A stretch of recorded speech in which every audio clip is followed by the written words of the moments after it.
Ada kejadian di daerah Ketol, itu ada ibu yang harusnya kemo tanggal 8 Desember ini, terlewat dia tanggal untuk kontrol kemonya, sehingga kami sekaligus juga mengatasi trauma healingnya, kecemasannya, kesulitan keluarganya juga tentang fisiknya.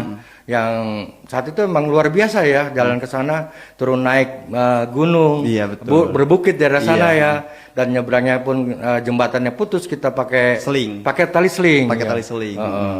Di sana juga kita edukasi tentang trauma healingnya, terus juga mendeteksi dari warga-warga lain, ternyata ya hampir semua warga di sana terdampak itu ada terkena trauma healingnya. Anamnesa kita edukasi tentang kesehatan mental trauma, dia baru mulai ada bangkit, terus juga dia mau mau apa sih kedepannya, saya tanya, dia juga mau mengutarakan bahwa dia akan lebih siap lagi bila ada suara-suara air atau apa, dia tidak akan kaget lagi. Tadi juga terakhir kita dari desa apa tuh namanya tuh? Kalpagasing juga. Pegasing ya berarti ya, yang di Pegasing. Pegasing.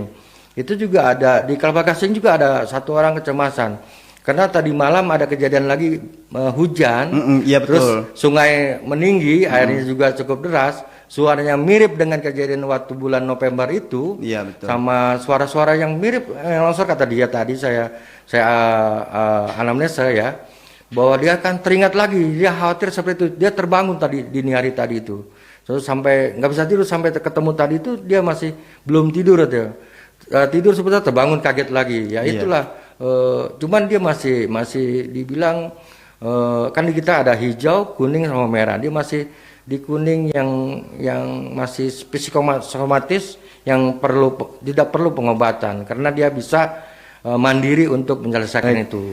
Untuk trauma healing sendiri ya, kita mendeteksi dini tentang apa sih setelah kejadian pasca bencana, pasca dia menerima kejadian-kejadian yang menurut dia itu suatu yang sangat luar biasa, yang tidak pernah seumur hidup mendapatkan hal-hal seperti itu, seperti longsor, banjir, rumah kebakar yang begitu meluas, sehingga untuk kebutuhan dia sendiri untuk menyelamatkan waktu itu sulit, dan dia selalu mengingat-ingat kejadian itu, sehingga akan muncul kegelisahan, kecemasan, ketakutan.